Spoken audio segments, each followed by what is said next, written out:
Bienvenue dans cette nouvelle vidéo. Aujourd'hui on se retrouve pour l'épisode 2 des histoires mystérieuses de France par département. Vous étiez beaucoup sur la première vidéo à me dire que vous souhaitiez aussi voir les dom-toms etc. Donc ce sera ajouté mais sur la troisième partie. Je pense que ce format là prendra 3 vidéos au total. On a la deuxième, donc dans la troisième vous aurez le reste avec les dom-toms qui seront inclus directement. Si la vidéo vous plaît, laissez un j'aime.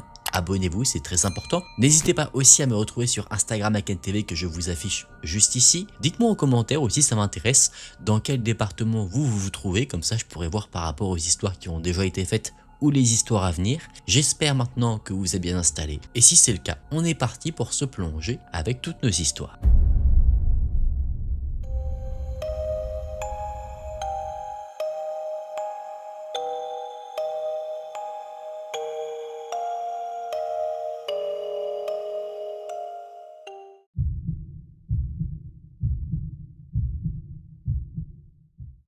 Le village de Briord est l'un de ces bourgs discrets de la vallée du Rhône, à l'écart des grands axes touristiques. Rien, à première vue, ne distingue particulièrement son pont, une structure modeste, fonctionnelle, traversant une zone souvent enveloppée de brume à la tombée de la nuit. Et pourtant, depuis plus d'un siècle, ce lieu est associé à une présence que personne n'a jamais pu expliquer. Les premiers récits connus remontent à la fin du 19e siècle, une époque où le pont est encore principalement emprunté à pied ou en charrette. Des habitants évoquent alors une silhouette féminine vêtue de blanc, apparaissant à la nuit tombée, souvent immobile, parfois semblant se déplacer lentement le long du tablier du pont. Ce qui frappe, lorsqu'on consulte les récits recueillis plus tard par des folkloristes régionaux, c'est la stabilité des descriptions. La femme est presque toujours décrite comme solitaire, silencieuse, habillée de clair, souvent d'un blanc éclatant et visible quelques secondes seulement. Jamais elle ne parle, jamais elle ne menace. Elle est simplement là, puis disparaît. Avec l'arrivée de l'automobile au XXe siècle, les témoignages ne cessent pas. Ils changent simplement de forme. Dans plusieurs récits rapportés dans la presse locale et dans des collectes orales, des automobilistes racontent avoir aperçu la silhouette au bord de la route ou sur le pont, parfois au dernier moment, provoquant un réflexe de freinage brutal. Dans certains cas, le conducteur s'arrête, descend du véhicule, persuadé d'avoir failli renverser quelqu'un. Mais il n'y a personne. Aucune trace, aucun bruit, et souvent, une sensation persistante de malaise. Le pont de Briord traverse une zone où le brouillard est fréquent, en particulier à l'automne et en hiver. La vallée du Rhône est connue pour ses nappes de brumes épaisses qui déforment les distances, atténuent les sons et jouent avec les sources lumineuses. C'est précisément ça, ce contexte, qui rend l'affaire intéressante. Les témoignages ne sont pas isolés, mais récurrents et toujours rattachés au même endroit précis. Les folkloristes soulignent souvent que les ponts, les passages et les rivières sont dans la tradition européenne des lieux de seuil, associés depuis des siècles aux récits d'apparition de revenants ou d'âmes errantes. Contrairement à certaines légendes de dames blanches liées à un événement tragique précis, aucune version unique et officielle n'existe à Briord. Plusieurs hypothèses circulent tout de même dans la tradition orale. Le fantôme serait celui d'une femme morte en tentant de traverser le Rhône, une ancienne habitante liée à un drame amoureux ou une figure symbolique née du lieu lui-même. Mais aucune de ces hypothèses n'est appuyée par un document historique formel, et c'est précisément cette absence de récit fondateur clair qui entretient le mystère.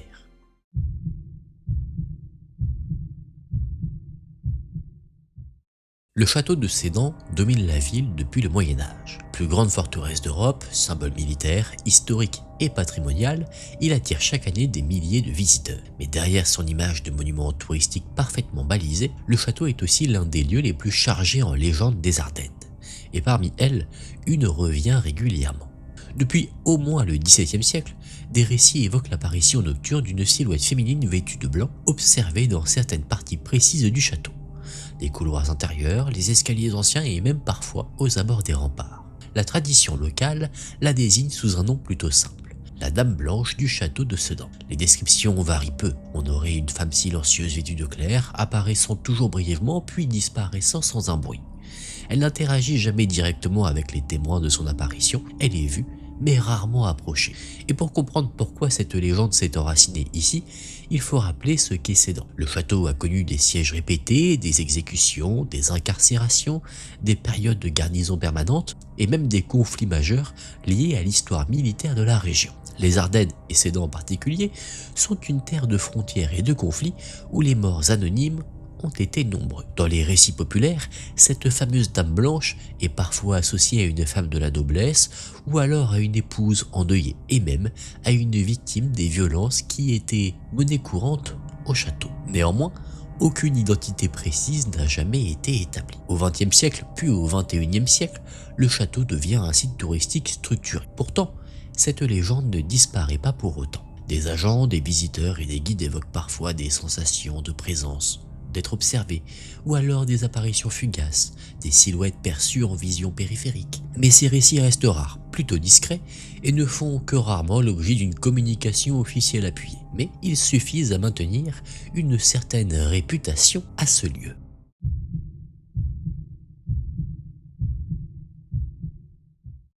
Au cœur de la Champagne, à l'écart des grands axes, se dresse l'ancienne abbaye de Clairvaux. Fondée en 1115 par Bernard de Clairvaux, elle fut l'un des centres spirituels les plus puissants de l'Europe médiévale avant de devenir, après la Révolution française, l'une des prisons les plus dures et les plus redoutées de France. Deux vies pour un même lieu et une réputation qui ne s'est jamais vraiment dissipée. À l'origine, Clairvaux est un monastère cistercien fondé sur l'isolement, le silence et l'ascèse. Les bâtiments sont austères, les couloirs interminables, les cellules étroites.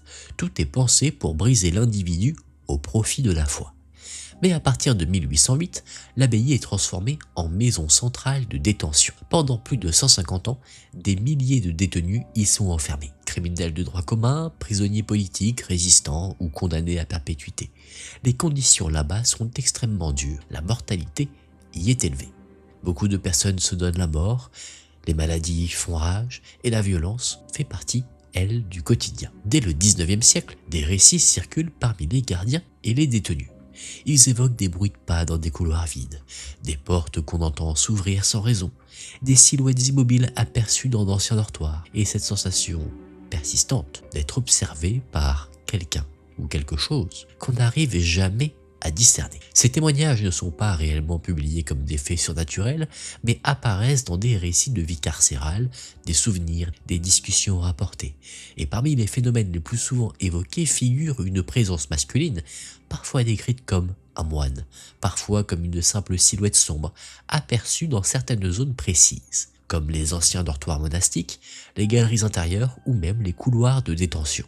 Une silhouette qui ne parle pas, qui ne se manifeste pas directement, qui est simplement vue, puis qui disparaît. Certains voient là une sorte de rémanence symbolique du passé religieux du lieu, d'autres l'associent plutôt à l'époque carcérale. Mais aucune version officielle ne prévaut. Et ce qui distingue Clairvaux d'un simple lieu hanté, c'est la superposition de fonctions historiques extrêmes du lieu. D'abord, un lieu de silence spirituel absolu, qui est devenu ensuite un lieu d'enfermement, de souffrance et de violence, occupé presque sans interruption pendant près de 800 ans. Les historiens et spécialistes du patrimoine soulignent souvent que Clairvaux est un lieu de mémoire assez lourde, où l'architecture elle-même amplifie le malaise. Ces longs couloirs, les pièces où la lumière est absente, l'acoustique trompeuse, la répétition des espaces, tout cela joue à cette atmosphère extrêmement pesante. Et ce qui est important aussi, c'est que les institutions culturelles ne présentent jamais tous les phénomènes dits paranormaux comme des faits prouvés. Mais la légende est connue, mentionnée, parfois évoquée dans certaines publications consacrées à la mémoire du lieu.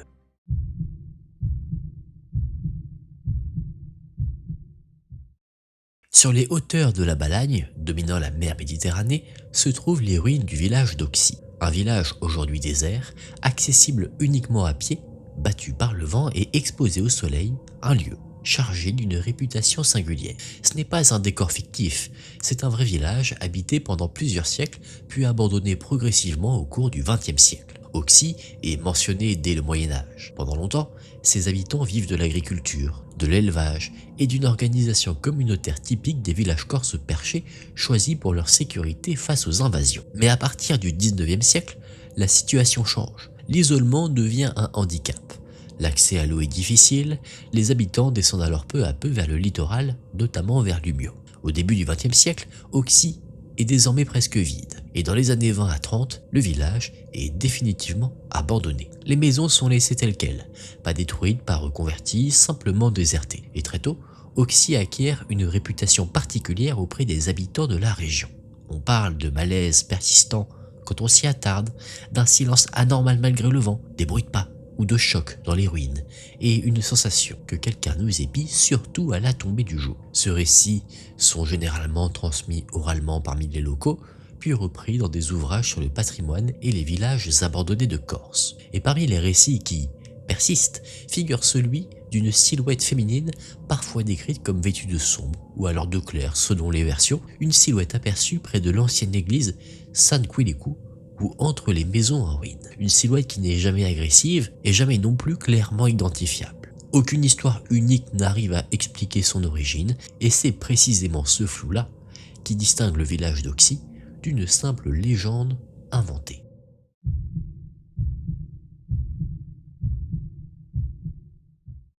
Dominant la plaine d'Alsace depuis les hauteurs vosgiennes, le château du Hollandsburg est une forteresse médiévale construite au XIIIe siècle. Lieu stratégique, poste d'observation, symbole de pouvoir féodal, il a connu sièges, destruction, abandon, puis reconstruction.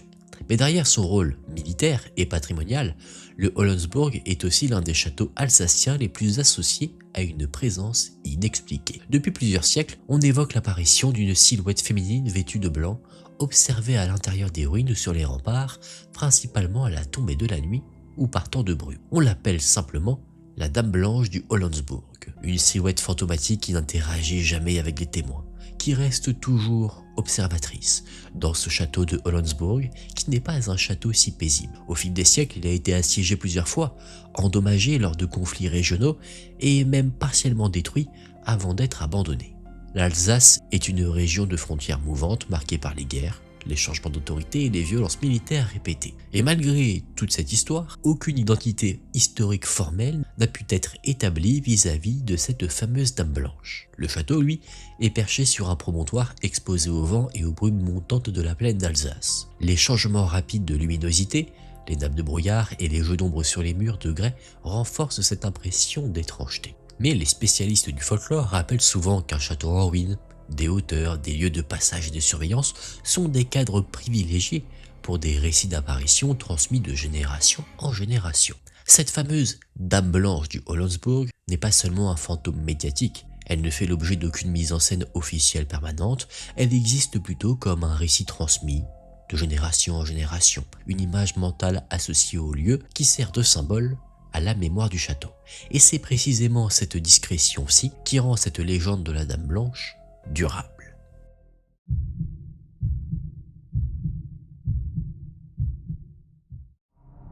Dominant le bassin du Puy-en-Velay, depuis un plateau volcanique abrupt, la forteresse de Polignac est l'un des sites médiévaux les plus impressionnants d'Auvergne. Visible à des kilomètres à la ronde, elle a longtemps été le symbole de pouvoir de la famille de Polignac, l'une des plus anciennes lignées de nobles de France. Mais au-delà de son importance historique, la forteresse est aussi associée depuis des siècles à une présence féminine inexpliquée, sa fameuse Dame Blanche. Les récits évoquant la Dame Blanche de Polignac apparaissent encore une fois dans des traditions orales, plutôt à partir de l'époque moderne. Selon ces récits, une femme vêtue de blanc apparaîtrait sur les remparts, à proximité des ruines du donjon ou même sur le chemin menant à la forteresse.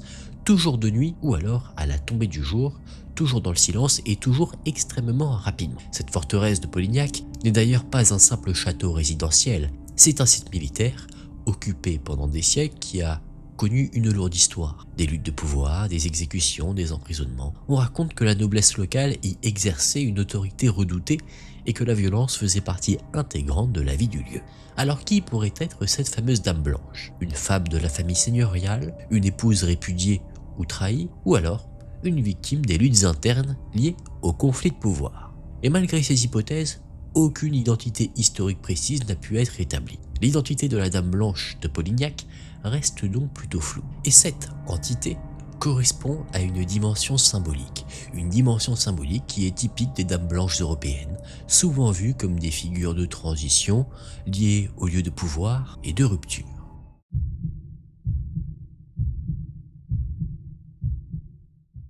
Au cœur du centre historique de Nantes, dans l'actuel quartier du Bouffay, se trouvait autrefois l'une des prisons les plus redoutées de l'ouest de la France, la prison du Bouffay. Détruite au XIXe siècle, la prison n'existe plus telle qu'elle aujourd'hui, mais son souvenir, lui, n'a jamais quitté la ville. Construite au Moyen Âge, la prison du Bouffay devient tristement célèbre pendant la Révolution française. Elle sert alors de lieu de détention pour des prisonniers politiques, des suspects de contre-révolution ou alors pour des habitants arrêtés arbitrairement. Les conditions sur place y sont effroyables. Surpopulation, maladies, exécutions rapides, de nombreux détenus sont conduits directement du Bouffay vers la guillotine installée à proximité. Pour les Nantais à l'époque, cet endroit est un lieu de peur absolue. Et peu après la destruction de la prison, des récits commencent à circuler. Des habitants du quartier évoquent des bruits de pas nocturnes, des gémissements perçus dans la nuit, et même des silhouettes indistinctes aperçues là où se dressaient les anciens murs. Tous ces faits ne sont jamais présentés vraiment comme des faits surnaturels prouvés, mais plutôt comme des éléments anecdotiques, comme si la mémoire du lieu persistait encore. Et parmi les récits les plus connus figure celui d'un homme vêtu de haillons, aperçu errant près de l'ancien emplacement de la prison, souvent décrit comme sans trait distinct ou alors le visage plongé dans l'ombre. Un homme qui n'approche personne, qu'on n'arrive jamais à approcher et qui ne laisse jamais aucune trace. Et cette apparition devient au fil du temps, en quelque sorte, le symbole du Bouffay. Non pas un fantôme individualisé qu'on identifie, mais l'incarnation anonyme des victimes qui y ont passé un temps, souvent leurs dernières heures.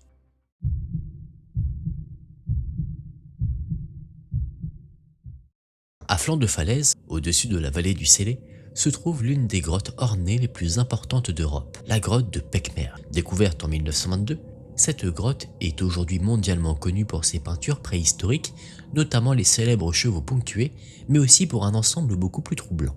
Des mains humaines, vieilles de près de 29 000 ans, dont certaines présentent des doigts manquants. Ce qu'on appelle les mains négatives de Pechmerle ont été réalisées selon une technique simple mais saisissante. La main est posée contre la paroi, puis un pigment est projeté autour, laissant l'empreinte en négatif. À Pechmerle, on recense plusieurs dizaines de ces mains, dispersées dans différentes salles de la grotte, mais très vite, un détail frappe les chercheurs. Certaines mains semblent incomplètes, un doigt manque, parfois deux, parfois davantage, et ce détail, loin d'être anecdotique, ouvre l'une des plus anciennes énigmes de l'histoire humaine. Dès les premières études, une question se pose.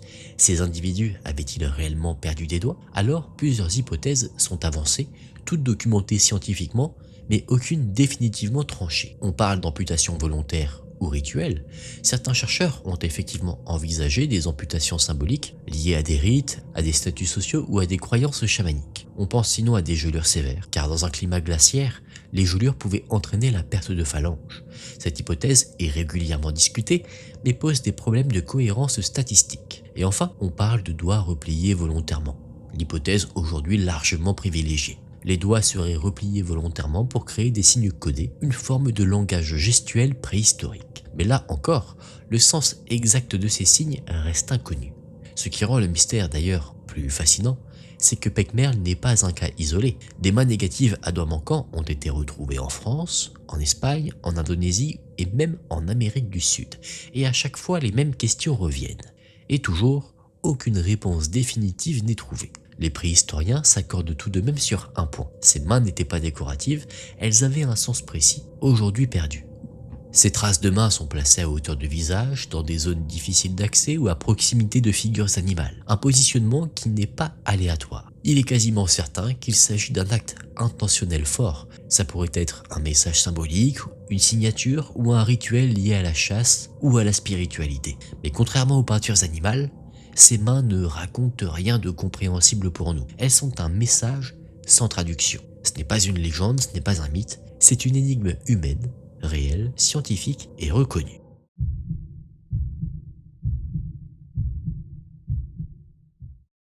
Sous la commune de Varangéville s'étend l'un des plus vastes réseaux souterrains de Lorraine, la mine de sel de Varangéville, exploitée depuis le 19e siècle. Invisible depuis la surface, ce labyrinthe de galeries creusées dans le sel s'étend sur des dizaines de kilomètres à plusieurs centaines de mètres de profondeur. Un monde fermé, dans le silence et historiquement dangereux. Cette mine fait partie de l'histoire industrielle lourde de la Lorraine.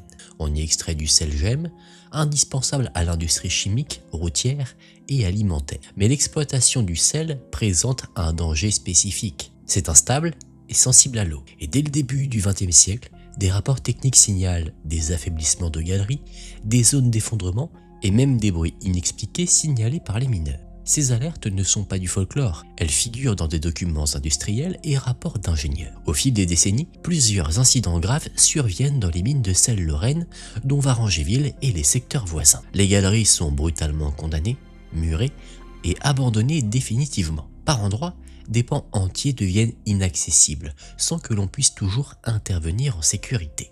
Des mineurs rapportent alors, dans des témoignages indirects, des échos anormaux, des vibrations sans origine visible et même des sensations de présence dans des galeries pourtant vides. Ces propos ne sont pas forcément traités comme des faits paranormaux, mais plutôt comme des conséquences psychologiques et acoustiques d'un environnement extrême. Un élément qui revient régulièrement, c'est un bruit sourd, parfois décrit comme un souffle ou un grondement lointain qui précède parfois certains effondrements. Ce phénomène est connu des géologues. Le sel travaille, se fissure, se déforme lentement. Mais ce qui trouble, c'est que certains ouvriers affirment avoir perçu ces sons sans qu'aucun effondrement ne suive, parfois dans des zones pourtant réputées stables. Mais les spécialistes sont clairs. Les mines profondes réunissent tous les facteurs favorisant les expériences subjectives intenses. Une obscurité totale, un isolement prolongé, des résonances acoustiques imprévisibles, une fatigue parfois extrême et surtout un danger permanent. Dans ce contexte, la frontière entre perception, stress et réalité physique devient floue. Mais cela n'empêche pas une chose. Les récits existent, ils sont parfois anciens et se transmettent au sein même du milieu professionnel. Le mystère ici ne repose pas sur une apparition, mais sur un lieu réel, des dangers documentés, des perceptions inexpliquées et surtout une mémoire collective enfouie sous terre. C'est un mystère industriel et humain ancré dans la Meurthe-et-Moselle.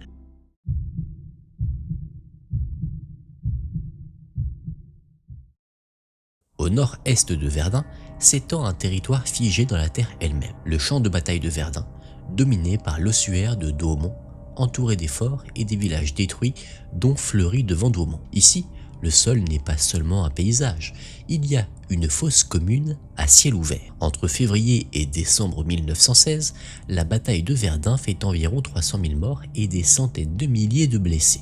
Des corps sont pulvérisés, des soldats ensevelis vivants et certains disparus ne sont jamais identifiés. Après la guerre, la récupération des corps est impossible dans de nombreuses zones. Les restes humains sont collectés, parfois de manière fragmentaire, et rassemblés dans l'ossuaire de Douaumont. Aujourd'hui encore, derrière les vitres de l'ossuaire, reposent les ossements de plus de 130 000 soldats inconnus. Dès l'entre-deux-guerres, des visiteurs, des anciens combattants et des gardiens évoquent un malaise profond difficile à exprimer. Ils parlent de silences anormalement lourds, des impressions d'être observés, des sensations même de présence et des bruits lointains assimilés facilement à des pas ou des frottements. Au fil des décennies, des récits plus précis émergent. Cette fois-ci, ce n'est plus question de perception, mais de vision. On apercevrait des silhouettes floues dans la brume, des formes humaines immobiles entre les croix et même des ombres se dissipant dès qu'on s'en approche. Autour de Douaumont subsistent plusieurs villages officiellement déclarés morts pour la France. Ils n'ont jamais été reconstruits, ils n'ont plus d'habitants, ils ont conservé leur statut administratif sans population. Et là aussi, on constate le même genre de phénomène. Ces lieux sont unanimement décrits comme profondément dérangeants. Et les historiens, psychologues et même spécialistes de la mémoire collective s'accordent sur plusieurs points. Le sol contient probablement encore des restes humains, le paysage est artificiellement déformé par les bombardements de la guerre, les forêts ont repoussé sur des charniers et le silence contraste violemment avec l'horreur du passé. Verdun est un lieu où le passé même n'est jamais en réalité totalement passé. Ce mystère est une expérience humaine répétée, née d'un territoire qui, lui, demeure encore traumatisé.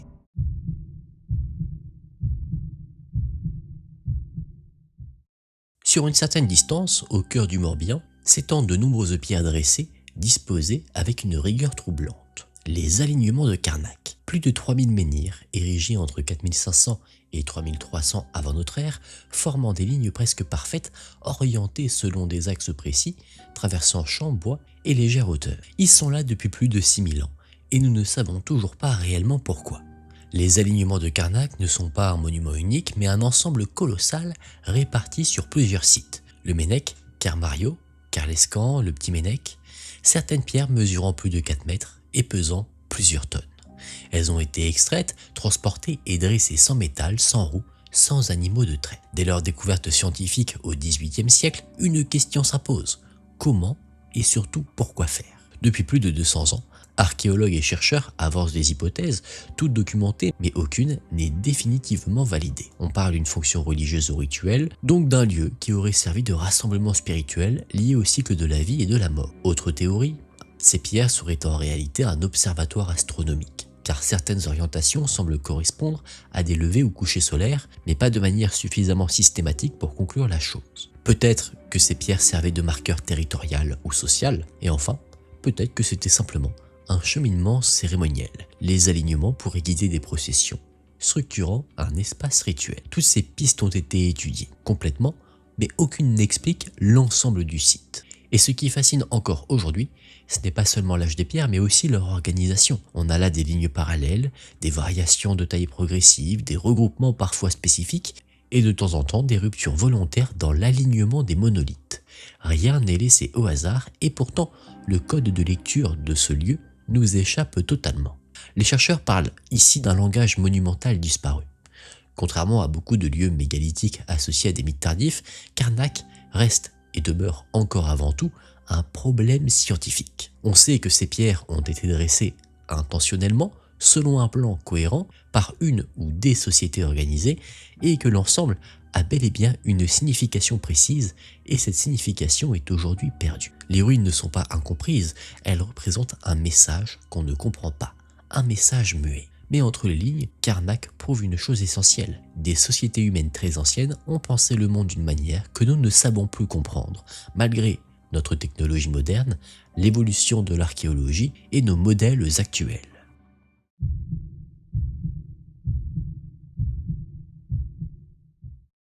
À l'est de Metz, dissimulé par la végétation et les reliefs, se trouve le fort de Queuleux. Construit à la fin du XIXe siècle comme ouvrage militaire, il devient durant la Seconde Guerre mondiale un lieu de détention et d'interrogatoire de la Gestapo. Aujourd'hui un site discret, mais l'un des plus lourds de mémoire de la région. Entre 1943 et 1944, le fort de Queuleux est réquisitionné par la Gestapo allemande. Il ne s'agit pas là d'un camp officiel, mais d'un centre d'interrogatoire et de détention provisoire utilisé pour briser les résistants, les opposants et les civils arrêtés. Les prisonniers y sont enfermés dans des cellules étroites, soumis à des interrogatoires violents et maintenus dans une incertitude totale quant à leur sort. Beaucoup seront à la suite déportés, certains ne reviendront jamais. Après la guerre, quelques survivants livrent leur récit. Ils évoquent là-bas une obscurité quasi permanente, un silence oppressant, entrecoupé parfois de cris, une désorientation totale dans les couloirs et la sensation de ne plus exister en tant qu'homme, mais plutôt en tant que numéro. Ces témoignages sont consignés et constituent aujourd'hui la base mémorielle du site. À partir de l'ouverture progressive du fort comme lieu de mémoire, un autre type de témoignage apparaît, plus discret, un peu plus difficile à formuler. On parle là de bruit de pas dans des zones vides, de portes métalliques semblant vibrer légèrement, l'impression d'être observé ou alors la sensation d'un malaise soudain, localisé sans cause apparente. Beaucoup de ressentis, exprimés avec retenue. Et les impressions les plus fortes sont souvent évoquées dans les mêmes endroits. Les cellules d'isolement, près des anciennes salles d'interrogatoire, des zones qui correspondent précisément à celles identifiées par les historiens comme les plus utilisées par la Gestapo. La coïncidence est troublante, mais n'est jamais réellement exploitée. Il y a des explications potentielles, trouvées par des psychologues et des historiens de la mémoire. Les lieux de détention extrêmes peuvent produire des réactions intenses chez des personnes qui n'ont pourtant rien vécu directement. Et ce fort-là, précisément, cumule enfermement, obscurité, violence documentée, architecture oppressante et, des années plus tard, un silence post-événement. Un terrain propice à ce que beaucoup décrivent comme une présence diffuse, impossible à nommer. Cet endroit, le fort de Queuleux, n'est pas directement considéré comme hanté, il est surtout considéré comme un lieu de mémoire avec une grande sobriété et c'est précisément cette retenue qui rend les témoignages un peu plus crédibles. Dans ce lieu, on a l'impression qu'il y a encore quelque chose, pas nécessairement un fantôme, pas forcément une silhouette, mais surtout une trace du passé.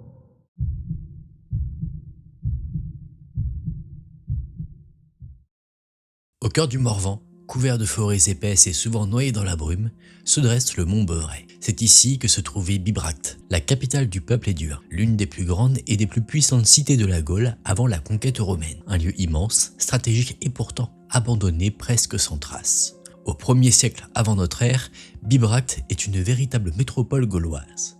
Les foules ont réveillé des quartiers artisanaux, des habitations organisées, des voies de circulation, des ateliers monétaires et une population estimée à plusieurs milliers d'habitants. C'est à Bibracte que Jules César rédige une partie de la guerre des Gaules. C'est ici que se prennent des décisions politiques majeures. Bibracte est tout, sauf un village isolé. Et pourtant, quelques décennies seulement après la conquête romaine, Bibracte est abandonnée. Pas détruite, pas incendiée ou assiégée, vraiment abandonnée. Les archéologues constatent l'absence de traces de guerre finale, peu d'indices de catastrophes naturelles, ainsi qu'un abandon progressif, mais rapide. Les habitants descendent dans la plaine pour fonder Autun, une ville romaine nouvelle. Mais pourquoi quitter une cité aussi puissante, aussi bien défendue, aussi symbolique? Les chercheurs avancent plusieurs théories, toutes scientifiquement documentées, mais aucune définitivement validée. D'abord, une volonté de politique romaine. Rome aurait encouragé l'abandon des oppidums perchés au profit de villes à la romaine, plus contrôlables. Ensuite, une contrainte logistique. Le sommet du mont Beuvray rendait l'approvisionnement difficile, surtout dans un monde désormais pacifié. Enfin, une mutation culturelle profonde. Abandonner Bibracte aurait été un acte symbolique fort, c'est-à-dire enfin tourner la page de l'indépendance gauloise. Mais aucun texte antique ne décrit clairement cette décision. Le silence des sources est total. Après son abandon, Bibracte disparaît lentement sous la végétation. Pendant près de 1500 ans, le site est oublié, réduit à des légendes locales évoquant une ville morte, des pierres étranges dans la forêt ou des chemins anciens sans destination. Ce n'est qu'au 19e siècle que les premières fouilles sérieuses commencent. Même aujourd'hui, moins de 10% du site a été fouillé. Le reste dort encore sous terre. De nombreux visiteurs décrivent un silence anormal, une impression d'immensité invisible, ou alors la sensation de marcher sur une ville entièrement disparue. Ici, pas de ruines spectaculaires, mais une présence par l'absence. Les archéologues eux-mêmes parlent d'un site qui se devine plus qu'il ne se montre, parce que nous savons qui vivait ici, comment la ville fonctionnait, quand elle a été abandonnée, mais pas pourquoi ce départ s'est fait aussi vite, comment une capitale a pu être laissée derrière et ce que les habitants ont ressenti en quittant ce lieu sacré. Bibracte est un mystère de transition entre deux mondes, et malgré des décennies d'études, le cœur de l'énigme demeure encore. Mesdames et messieurs, petite pause au milieu de vidéo pour vous dire que si vous passez un agréable moment, vous pouvez laisser un j'aime, vous abonner à la chaîne. Retrouvez-moi aussi sur Instagram, AkenTV, je vous le remets juste ici si vous avez un petit doute sur l'orthographe. Faites un petit restock de nourriture, de boissons, ou remettez-vous bien dans le lit ou là où vous vous trouvez, peut-être aux toilettes. On se recale un peu les fesses et on découvre ensemble la suite des histoires.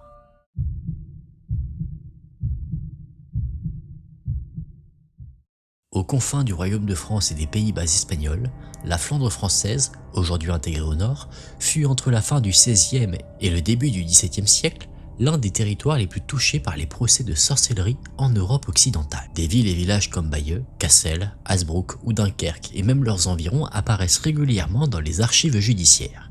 Et ce ne sont pas des légendes, ce sont des procès réels consignés noir sur blanc. À cette époque, la région était instable. Guerres quasi constantes, famines récurrentes, des épidémies et même des rivalités religieuses. La population vit dans la peur du malheur inexpliqué, avec des récoltes détruites, des enfants malades, du bétail qui meurt sans raison. Alors, dans ce contexte, la sorcellerie devient une explication officielle, reconnue par les autorités judiciaires. Les archives révèlent des interrogatoires détaillés, menant à des aveux obtenus sous contrainte. Les archives contiennent également des descriptions précises de rituels, de pactes avec le diable. Dans la Flandre intérieure, des dizaines de personnes, majoritairement des femmes, mais aussi des hommes, sont accusés. Tous sont emprisonnés, interrogés et souvent exécutés, tout cela avec l'accord de la justice officielle. Le mystère ne tient pas à l'existence des procès, ils sont prouvés, mais il est lié à plusieurs questions qui restent ouvertes. Pourquoi cette région plus qu'une autre? Comment des récits aussi détaillés ont-ils émergé chez des personnes différentes? Pourquoi les descriptions de rituels sont-elles étonnamment cohérentes? Et comment expliquer la conviction absolue des juges et parfois des accusés eux-mêmes? Face à tout cela, les historiens parlent d'un phénomène de contagion mentale collective, mais ce terme n'explique pas tout. Effectivement, dans certains dossiers conservés aux archives départementales du Nord, les accusés décrivent des déplacements nocturnes impossibles, des transformations physiques et même des rencontres avec des entités. Ces récits semblent évidemment faux au sens factuel, mais ils ont une certaine cohérence, une structure, des répétitions. Et ce qui trouble les chercheurs, c'est la puissance de l'imaginaire collectif, capable de produire des témoignages quasi identiques sans coordination consciente. Aujourd'hui, ces procès ont été étudiés par des historiens, des psychologues, des sociologues, et ils y voient un mécanisme de peur collective, avec une construction sociale d'un ennemi invisible, et suite à tout cela, une réponse humaine à l'angoisse extrême.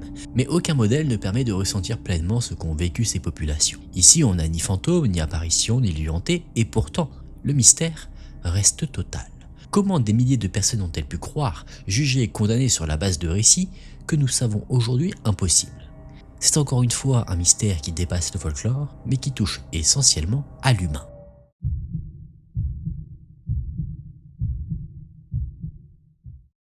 À l'automne 1954, la France traverse ce que les historiens appellent aujourd'hui la grande vague d'observations d'OVNI de 1954. Des centaines de signalements sont recensés dans tout le pays, et parmi eux, l'un des cas les plus cités se déroule à Crépy-en-Valois. Le témoignage principal est recueilli le 23 septembre 1954 en début de soirée. Plusieurs habitants observent un phénomène aérien inhabituel au-dessus de la commune et de ses environs immédiats. Les descriptions rassemblent un objet lumineux de forme circulaire ou ovoïde se déplaçant sans bruit et effectuant des changements de direction brutaux impossibles pour un avion de l'époque. L'observation dure même plusieurs minutes, suffisamment longtemps pour que les témoins puissent comparer ce qu'ils voient à tout ce qu'ils connaissent. Et ce qui distingue Crépy-en-Valois d'autres cas plus flous, c'est le nombre de témoins indépendants. Et leurs récits concordent sur plusieurs points. Déjà, l'intensité lumineuse inhabituelle, la trajectoire erratique, l'absence d'un bruit de moteur, et ensuite, la finalité, une disparition soudaine sans accélération visible. Ces témoignages sont recueillis par la presse locale, nationale, parfois dès le lendemain. Et les articles restent factuels, décrivent les témoins, leur profession, leur localisation exacte. On est loin du sensationnalisme moderne. Et à l'époque, la question des soucoupes volantes est prise plutôt sérieusement, y compris par les autorités. Et finalement, aucune explication officielle définitive n'est apportée. Alors, on a envisagé quelques hypothèses. Un ballon météo, un avion expérimental, un phénomène atmosphérique rare, mais chacune de ces théories se heurte à son lot d'incohérences. Déjà les trajectoires incompatibles, la luminosité qui était beaucoup trop intense, le silence total qui a parcouru pendant la nuit, et surtout la durée de l'observation. Le dossier reste donc classé sans conclusion formelle. Et dans les décennies suivantes, l'observation de Crépy-en-Valois a été intégrée au catalogue d'ufologie française, citée dans des études, analysée par des organismes civils mais aussi militaires. Elle figure notamment dans les bases de données utilisées par le GEPAN, qui classe ces événements selon leur degré d'étrangeté et d'explication. Crépy-en-Valois est généralement rangé parmi les cas non expliqués ou insuffisamment expliqués, parce qu'il réunit un contexte historique plutôt documenté, des témoins crédibles, une observation prolongée et enfin une absence d'explication satisfaisante. Et surtout parce qu'il ne repose ni sur un récit isolé, ni sur un témoignage tardif. Tout est contemporain des faits et ce qui est aussi important ici, c'est qu'aucune conclusion extraordinaire n'est avancée. La seule chose qui reste, c'est un fait. Quelque chose a été observé par plusieurs personnes et n'a jamais été identifié avec certitude. Et c'est précisément ce reste-là, inexpliqué, qui constitue aujourd'hui le mystère de Crépy-en-Valois.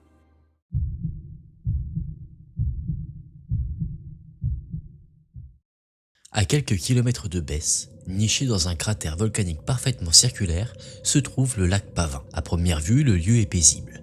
Un lac sombre, entouré de forêts, presque immobile. Mais depuis des siècles, le Pavin est considéré comme l'un des lacs les plus inquiétants de France. Le lac Pavin n'est pas un lac ordinaire. Il s'agit d'un mahar volcanique formé il y a environ 6900 ans lors d'une explosion phréato-magmatique extrêmement violente. Contrairement à d'autres lacs d'Auvergne, il est très profond, allant jusqu'à environ 92 mètres. Ses eaux sont stratifiées et ses couches profondes ne se mélangent jamais avec la surface. Ce type de lac est qualifié de méromictique, un terme scientifique lourd de conséquences. Dès le Moyen-Âge, le lac Pavin est entouré de récits troublants. On évoque souvent un lac maudit, un puits sans fond, un lieu où l'on ne pêche pas. Certaines traditions rapportent même que des animaux retrouvés noyés ne refaisaient jamais surface, renforçant l'idée d'une profondeur anormale. À l'époque moderne, le lac est associé à plusieurs accidents mortels, souvent liés à des noyades, des chutes ou des comportements imprudents. Et ce qui trouble les contemporains, c'est que certains corps auraient mis beaucoup de temps à remonter, voire ne seraient jamais réapparus. Un phénomène aujourd'hui partiellement expliqué par la structure chimique du lac, mais longtemps incompris. Au XXe siècle, les chercheurs commencent à étudier sérieusement le Pavin. Ils découvrent que les couches profondes sont chargées en gaz dissous, notamment en dioxyde de carbone. Le fond du lac est pauvre en oxygène, alors toute perturbation majeure pourrait provoquer un dégazage brutal. Ce phénomène n'est pas quelque chose de théorique. Il s'est produit ailleurs dans le monde, notamment au lac Nyos, au Cameroun, causant la mort de milliers de personnes. Le Le lac Pavin devient alors un objet d'étude scientifique internationale. Les scientifiques surveillent aujourd'hui le lac en permanence. Ils ont placé des capteurs mesurant la température, la composition chimique, mais aussi le gaz dissous. Officiellement, aucun risque imminent n'est identifié, mais une question demeure, une question posée très sérieusement, c'est que se passerait-il en cas de séisme majeur ou de glissement de terrain? Ce scénario est rare, mais pas impossible, parce que le lac Pavin réunit une peur ancienne, née d'un folklore, une réalité scientifique troublante, mais aussi un fonctionnement naturel invisible, mais potentiellement dangereux. Autrement dit, les anciens avaient peur et la science moderne leur donne partiellement raison sans pour autant confirmer les légendes. Aujourd'hui encore, certains visiteurs décrivent un silence oppressant autour du lac, une couleur de l'eau jugée comme anormale et un malaise parfois difficile à expliquer, surtout par temps couvert. Aucun ressenti présenté comme paranormal, mais qui participe, encore une fois, à la réputation de ce site bien étrange. Un lieu étudié par des géologues, des limnologues, surveillé, classé et protégé, et pourtant qui reste fondamentalement incompris dans son comportement à long terme.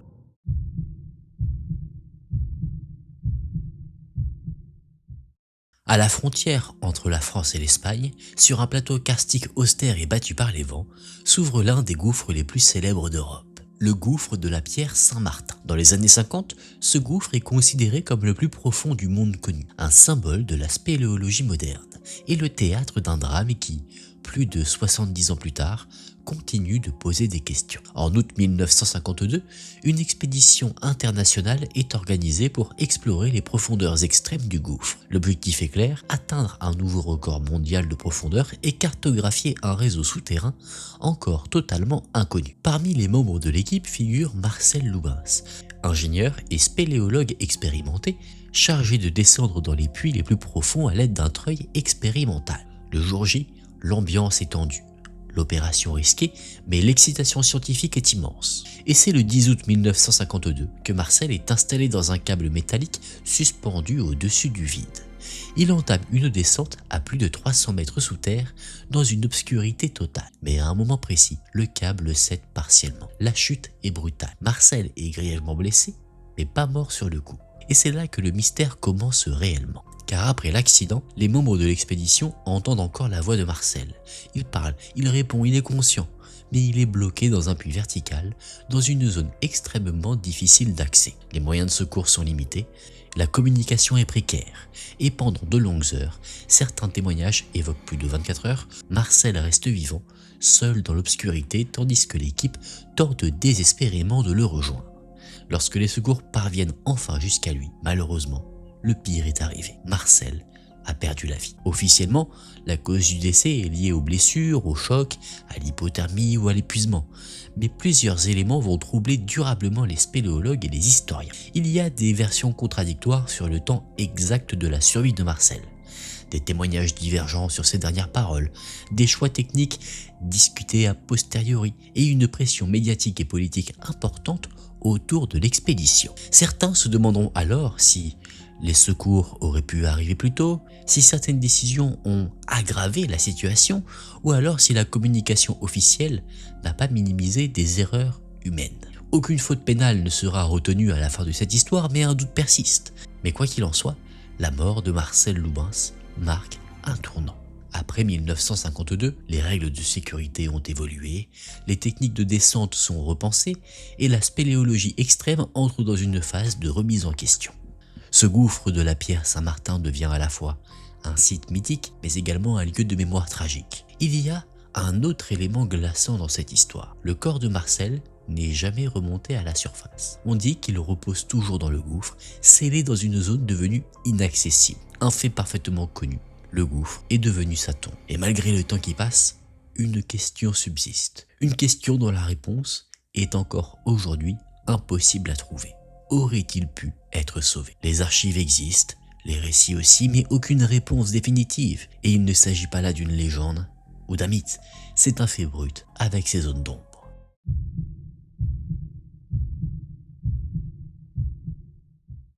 Sous la colline de Fourvière, à plusieurs dizaines de mètres sous terre, s'étend un réseau de galeries parfaitement géométriques, découvert au XXe siècle et baptisé d'un nom étrange, les arêtes de poisson. Ce réseau souterrain est réel, cartographié, et pourtant personne ne sait pourquoi il a été construit. Les premières galeries sont repérées à la fin des années 1940 lors de travaux et d'explorations spéléologiques urbaines. Très vite, les chercheurs comprennent qu'il ne s'agit pas de simples carrières, pas d'égouts, ni de caves médiévales. Ce réseau est ancien, massif et surtout conçu selon un plan extrêmement précis. Il y a une longue galerie centrale, des galeries latérales perpendiculaires, et le tout forme une structure évoquant une colonne vertébrale et des côtes, d'où le nom les arêtes de poisson. On y retrouve des largeurs régulières, une pente contrôlée, des angles nets et même une symétrie frappante. Tout indique alors une construction volontaire, coûteuse en main-d'œuvre. Mais aucun texte antique ou médiéval ne mentionne un tel ouvrage, et c'est là que le mystère commence. Depuis plus de 70 ans, on établit donc des hypothèses. Soit un ouvrage romain, Lyon, autrement baptisé Lugdunum, était une capitale majeure de la Gaule romaine. Certains pensent à un réseau lié à l'eau, au stockage ou à la logistique impériale. Autre théorie, une structure militaire ou alors un refuge. La géométrie des lieux évoque un certain système défensif ou alors un lieu de repli. Troisième théorie, un ouvrage hydraulique inconnu, mais aucune trace d'écoulement ou de dépôt n'a pu être identifiée. Et enfin, un lieu qui servait pour une fonction religieuse ou symbolique. Une hypothèse qui semble plus marginale, mais étudiée en raison de l'implantation sous Fourvière, un haut lieu spirituel antique. Aucune hypothèse ne s'impose plus que les autres, et toutes échouent à expliquer l'ensemble du réseau. Et c'est l'un des points les plus troublants. Lyon est une ville dont nous connaissons beaucoup de choses à l'époque romaine, qui est citée dans de nombreux textes et qui a même été étudiée archéologiquement depuis des siècles, et pourtant aucune source, aucun document ne décrit la construction de ces galeries. Absolument rien. Il n'y a aucune mention, aucun chantier signalé. Et pour un ouvrage d'une telle ampleur, c'est un silence qui semble anormal. Autre détail, toutes les galeries ne sont pas accessibles. À cause d'effondrements, d'autres endroits ont été murés ou alors noyés, d'autres interdits d'accès pour des raisons de sécurité, ce qui nous permet de comprendre alors que le plan complet reste hypothétique malgré les relevés existants. Le mystère est donc physiquement incomplet, et depuis leur découverte, les arêtes de poisson fascinent autant qu'elles inquiètent. Car quand on s'aventure dans ces galeries, rapidement, on pourrait être désorienté, ou être victime d'une acoustique étrange, ressentir une sensation de malaise due à l'enfermement. Rien de paranormal, encore une fois, mais le lieu est unanimement décrit comme dérangeant, aussi précisément parce qu'il est incompréhensible. Ces arêtes de poisson sont un objet archéologique orphelin. Pas forcément des ruines, pas un monument, mais un problème qu'on ne comprend pas et qu'on n'arrive pas à résoudre.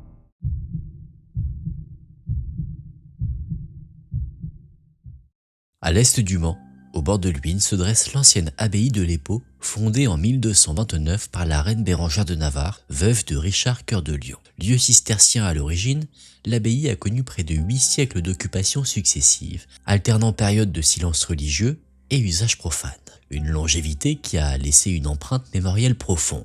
Après la Révolution française, l'abbaye est vendue comme bien national. Elle devient successivement exploitation agricole, carrière de pierre, lieu de stockage, puis, au XXe siècle, un site patrimonial restauré. Ces transformations brutales ont profondément modifié l'architecture intérieure, sans jamais effacer totalement les espaces anciens, le cloître, les dortoirs, couloirs et les salles basses. Dès le XXIe siècle, des écrits locaux évoquent une atmosphère lourde, dans certaines parties de l'abbaye en particulier. On parle de bruit inexpliqué, de pas dans les couloirs vides et d'un sentiment d'être observé sans jamais décrire une apparition quelconque. Avec la réhabilitation du site au XXe et XXIe siècle, les récits ne disparaissent pas. Des agents, des intervenants culturels et même des visiteurs évoquent parfois des portes que l'on croit entendre, des déplacements sonores sans origine et même une présence ressentie, localisée, surtout quand la journée se termine. Il n'y a aucune communication officielle à ce sujet, mais la réputation circule en marge du discours institutionnel. Dans la tradition orale, certains associent ces ressentis directement à Bérengère de Navarre, fondatrice de l'abbaye, qui y aurait souhaité une vie de recueillement et dont la dépouille fut longtemps liée au site avant son transfert. Encore une fois, il ne s'agit pas d'un fantôme décrit, mais plutôt d'une présence symbolique fréquemment évoquée dans les récits populaires et les visites patrimoniales. On ne parle pas d'une manifestation surnaturelle prouvée, mais plutôt d'un récit mémoriel. Et lorsque ce genre de lieux change de fonction, ils deviennent vite propices à des expériences sensorielles déroutantes sans qu'il soit nécessaire d'invoquer la raison du paranormal. Et c'est précisément cette ambiguïté-ci qui nourrit la réputation de l'EPO. Toujours avec prudence et toujours sans sensationnalisme.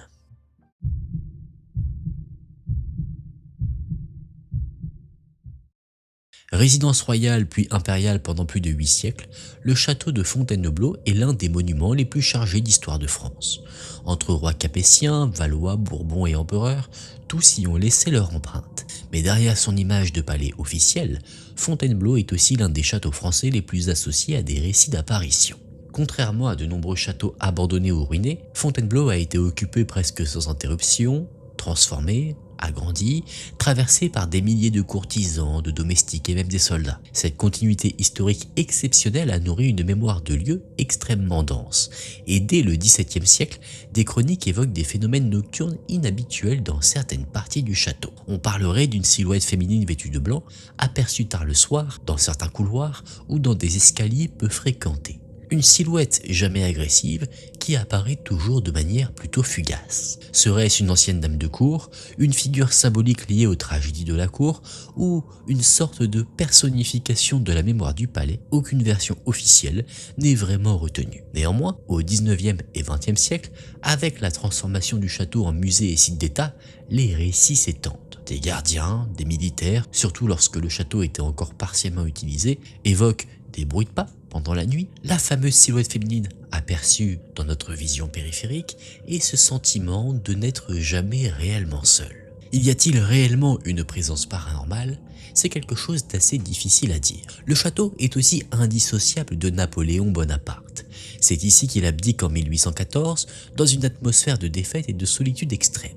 Certains récits associent donc les phénomènes nocturnes à cette période, évoquant cette fois-ci une présence masculine silencieuse ainsi que des bruits localisés près des anciens appartements impériaux. Ici, on a plus des oui-dire que de faits vérifiables, mais ils existent. D'ailleurs, le château est un terrain idéal pour des expériences sensorielles troublantes sans qu'on puisse apporter aucune explication que ce soit rationnelle ou surnaturelle. Mais la récurrence de ces récits sur une certaine période, plusieurs siècles tout de même, reste assez frappante. Alors, encore aujourd'hui, il reste difficile à dire si le château a réellement une présence paranormale ou si il garde entre ses murs seulement des traces de son histoire.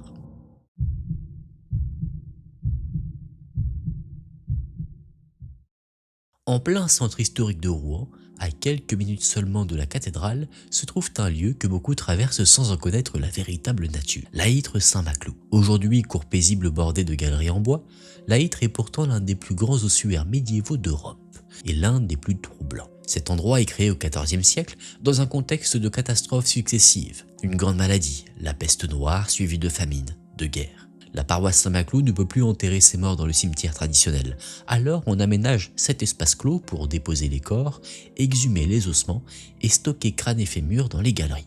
Pendant des siècles, des milliers de personnes décédées y sont traitées. Cet endroit n'est plus un symbole, il devient concrètement un outil funéraire. Les fameuses galeries de bois sont encore visibles aujourd'hui, décorées de sculptures représentant les crânes, les tibias, les outils funéraires, concrètement des symboles de mort. Une iconographie qui est loin d'être décorative, mais pédagogique et religieuse, afin de rappeler à nous tous à quel point la vie peut être brève. Et c'est cette accumulation visuelle qui renforce la charge émotionnelle du lieu, un sentiment unique en France. Dès le XVIIe siècle, on évoque rapidement des malaises persistants à l'intérieur de l'Aïtre, notamment la nuit ou lors de veilles funèbres. Une atmosphère pesante, à cause de silences oppressants, d'échos inhabituels. Et après la fin de sa fonction funéraire, l'Aïtre a été transformé en un tout autre lieu, une école, puis des logements, et enfin un site patrimonial. Et au fur et à mesure du temps, des récits discrets mais récurrents sont livrés. Des bruits de pas dans les galeries vides, une impression d'être observé. Et pour les historiens et anthropologues, ce sentiment est plutôt naturel. Ce lieu concentre tous les éléments d'un lieu de mémoire extrême. On sait qu'il y a une énorme présence d'ossements, parfois toujours visibles, une symbolique religieuse omniprésente et surtout une symbolique de la mort. Alors même sans croire au paranormal, le cerveau réagit instinctivement à ce type d'espace, ce qui a entraîné par la suite la réputation de ce lieu. Une réputation associée à une histoire parfaitement connue, et c'est la connaissance de cette histoire qui apporte toute la dimension troublante à ce lieu de culture et de mémoire.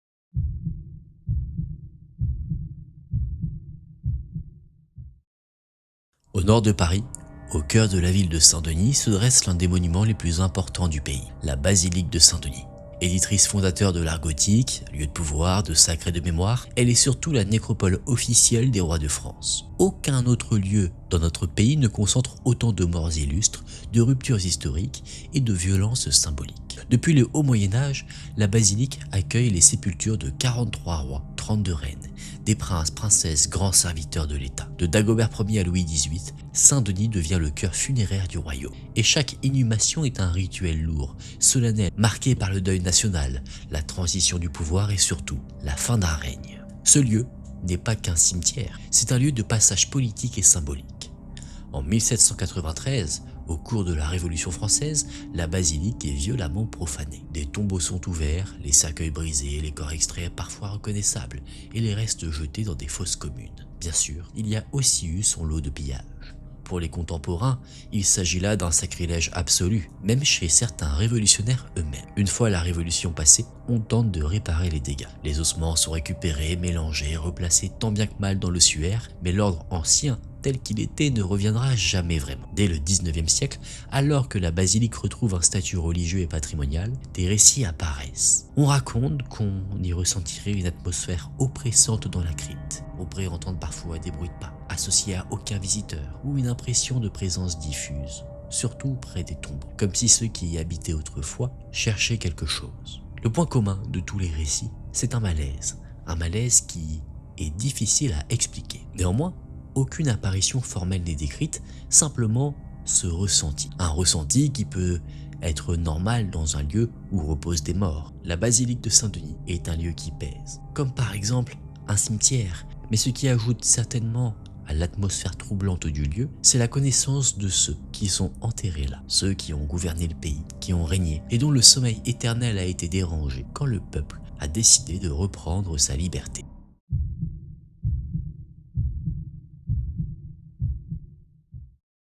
Au cœur d'un paysage discret du sud des Deux-Sèvres se trouve l'un des ensembles funéraires néolithiques les plus importants d'Europe, les tumulus de Bougon.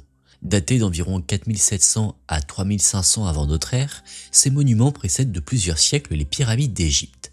Et pourtant, leur fonction exacte, leur organisation sociale et leur logique rituelle ne sont toujours pas entièrement comprises. Ce site n'est pas un tumulus isolé. Il s'agit d'un ensemble de 5 tumulus principaux construits sur plusieurs siècles, chacun avec des chambres funéraires en pierre, des couloirs d'accès complexes, des architectures plutôt différentes et des phases de réutilisation successives. On sait que ces monuments ont nécessité le déplacement de blocs de pierre de plusieurs tonnes, une énorme main-d'œuvre et une organisation collective extrêmement structurée. Néanmoins, tout cela a été réalisé sans métal, sans roues et sans écriture. Quand on a fouillé le lieu, on y a trouvé des restes humains nombreux, parfois déplacés, réorganisés ou mélangés, et des dépôts funéraires inégaux selon les périodes. Mais ce qui intrigue le plus les chercheurs, c'est que certains tumulus semblent réservés à des groupes précis. D'autres sont ouverts longtemps après leur fermeture, et les ossements ont été parfois retirés puis replacés. Cela nous laisse suggérer que ces monuments n'étaient pas de simples tombes, mais des lieux rituels actifs sur plusieurs générations. Et à Bougon, les morts ne sont pas laissés au repos définitif. Il y a eu des manipulations post-mortem, des phases de fermeture puis de réouverture des tombeaux, un rapport aux défunts qui est radicalement différent de nos conceptions modernes. Et malgré tout, le sens exact de l'endroit nous échappe. Était-ce un culte des ancêtres, une affirmation du pouvoir d'un groupe, un lieu servant de rituel de passage ou un lien symbolique avec le territoire? Nous n'en savons absolument rien. Pendant longtemps, on a imaginé les sociétés néolithiques comme peu hiérarchisées et faiblement organisées. Mais ce lieu, Bougon, contredit cette vision. On a une construction et un entretien qui impliquent une planification sur le long terme, une transmission de savoir, mais aussi une autorité capable de mobiliser des groupes humains. On ne savait pas qui décidait, ni comment ce pouvoir s'exerçait, mais il y avait bel et bien quelque chose. Les tumulus sont connus localement depuis longtemps, mais les premières fouilles sérieuses datent du 19e siècle, et pendant des décennies, toutes nos interprétations ont été contradictoires, fantaisistes et souvent révisées. Même aujourd'hui, on ne s'arrête pas de corriger des hypothèses passées. On fouille de plus en plus, on établit de nouvelles théories, mais à chaque fois, les tumulus de Bougon ne livrent jamais toutes leurs réponses. Aujourd'hui, moins de la moitié du site a été fouillé de manière exhaustive, et chaque nouvelle campagne de fouille apporte des éléments et de nouvelles questions. On sait que les tumulus de Bougon témoignent d'une pensée symbolique complexe, qu'aujourd'hui, on ne sait pas encore décrypter.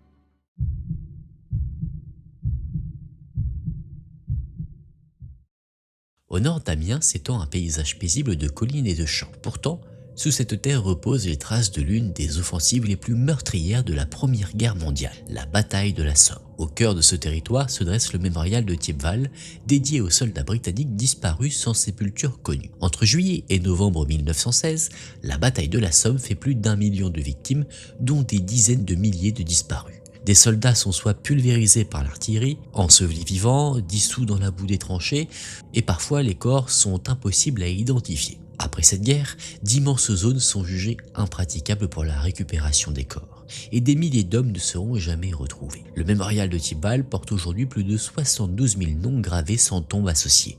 Et dès les années 20, des habitants, des anciens combattants et des familles venues se recueillir évoquent un malaise profond sur certains secteurs précis, que ce soit au niveau des anciennes lignes de tranchées, au niveau des bois rasés par l'artillerie. Effectivement, souvent les visiteurs témoignent d'une expérience humaine troublante, rien de paranormal, mais un malaise constant qui naît d'une histoire de violence. Naturellement, nul ignore que la Somme cumule une concentration extrême de morts, une destruction totale de paysages originels et la présence continue de restes humains qui parfois restent encore découverts aujourd'hui. D'ailleurs, dans certaines zones, des agriculteurs parlent encore de récolte de fer où obus et fragments humains remontent à la surface. Parce que, comme à Verdun, mais à une échelle différente, la Somme est un territoire où la mort est diffuse. Les corps n'ont pas tous été retrouvés et le silence actuel contraste avec l'horreur du passé, l'horreur de la guerre. Aucun phénomène étrange n'est revendiqué et pourtant ce sentiment de malaise diffus persiste. Ici, le mystère ne repose pas sur des fantômes identifiables, mais sur une question plus dérangeante. Que devient un lieu où des dizaines de milliers d'hommes ont disparu sans sépulture? C'est précisément ce que devient ce territoire de la Somme, un territoire où l'absence des disparus reste omniprésente.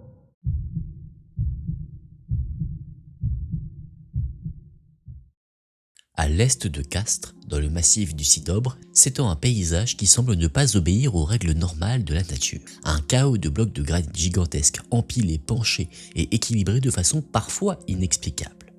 Ce lieu constitue le plus grand massif granitique d'Europe et depuis des siècles, il fascine, inquiète et interroge. Ces rochers sont issus d'un lent processus géologique, une formation du granit en profondeur, puis une remontée progressive, et enfin l'érosion différenciée sur des millions d'années. Sur le papier, on explique tout, mais sur le terrain, le résultat est quelque peu troublant. Il y a des blocs de plusieurs centaines de tonnes, des pierres qui sont en équilibre instable, des rochers posés sur des points de contact infimes, et des formes évoquant des constructions volontaires. Le plus célèbre d'entre eux est la Perro Clabado, un bloc de granit de plus de 700 tonnes posé en équilibre sur une base minuscule. Et avant même les explications scientifiques modernes, les habitants se posaient déjà la question. Au Moyen-Âge, les rochers étaient associés à des forces surnaturelles, des géants, le diable, et même des fées ou des puissances anciennes. Déjà, on cherchait à donner du sens à un paysage incompréhensible. Mais aujourd'hui, la science arrive à expliquer comment le Cidobre s'est formé, mais elle n'explique pas pourquoi l'humain réagit aussi fortement à ce type de paysage. Un paysage qui désoriente, qui laisse cette sensation de lieu qui n'est pas fait pour l'homme. Les raisons peuvent être multiples. Victime d'une dissonance perceptive, d'une rupture d'échelle, une perte de repères visuels, on a devant nous, quand on y est, une architecture naturelle contre-intuitive. Autrement dit, le Cidobre est un paysage que le cerveau n'aime pas interpréter. C'est un paysage qu'on comprend scientifiquement, mais émotionnellement, c'est tout l'inverse. Et c'est précisément cette dualité qui rend cet endroit si fascinant.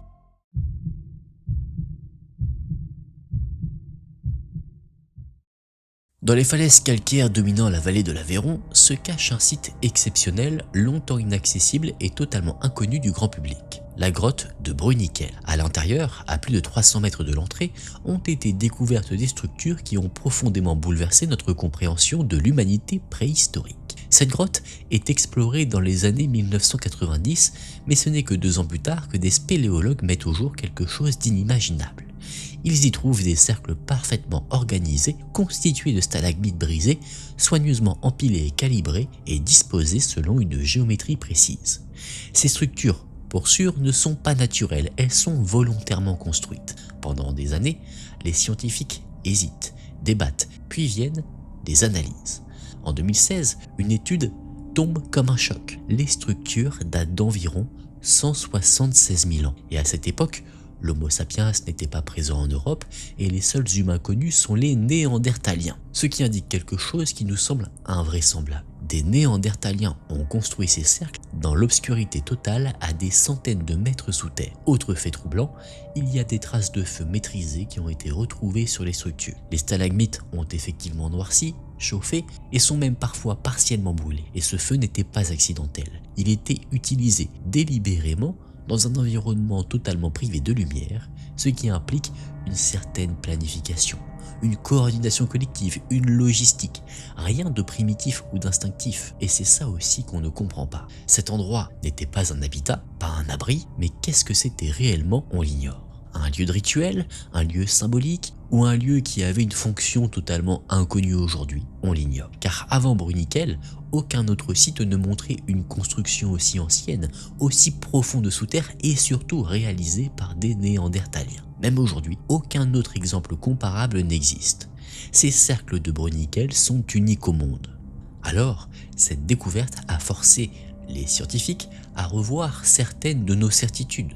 Déjà que l'homme de Néandertal n'était pas aussi simple qu'il n'y paraît, qu'il savait maîtriser son espace, qu'il pensait symboliquement et savait aussi s'organiser collectivement pour réaliser des actions complexes. Mais pourquoi faire? Ça, on ne le sait pas. C'est le point qu'on ignore encore aujourd'hui.